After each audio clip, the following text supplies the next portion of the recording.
నా పాట పాటికి ఓటేసి అధికారం ఇస్తే నా 61వ సిద్ధాంతం ఏమిటంటే అంగన్వాడీని రద్దు చేస్తాము. అది అంగన్వాడీ కాదు, అవస్థల వాడి, దరిద్రవాడి, చెండాలం వాడి, నీచమైన వాడి. చిన్న పిల్లలకు పాపం వాళ్లకు పురుగుల అన్నం పెడతారు.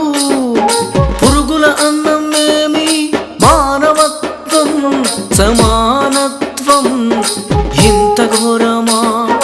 టీవీలలో చూస్తే కన్నీళ్లు వస్తాయి. ఎంత ఘోరం! ఆ పని చేసే వాళ్ళు అస్సలు మనసులేనా? ఆఫీసర్లు మనసులేనా? ఆనా కొడుకులు జీతాలు తీసుకోవడం లేదా? జీతాలు తీసుకుంటారు, వాళ్ళ కమిషన్లు కొట్టేస్తారు. చెండాలంగా చిన్న బిడ్డలకు ఏమి తెలియదు పాపం.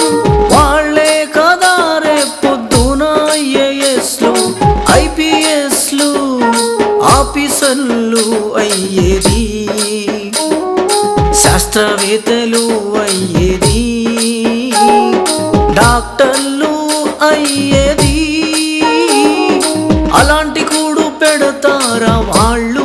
పేదవాళ్ళు కాబట్టి మరి వాళ్లకు రోగాలు వచ్చి చచ్చిపోతే ఎవ్వరూ పట్టించుకోరు. ఇదే ధనవంతుల పిల్లలకు పురుగుల అన్నం పెడతారా? తింటారా? అసలు వస్తారా అంగన్వాడీకి? పెద్ద పెద్ద టాటా బిల్ల అయినా పెద్ద పెద్ద వాళ్ళు పిల్లలను తీసుకొచ్చి ఈ తిండి తినిపిస్తారా?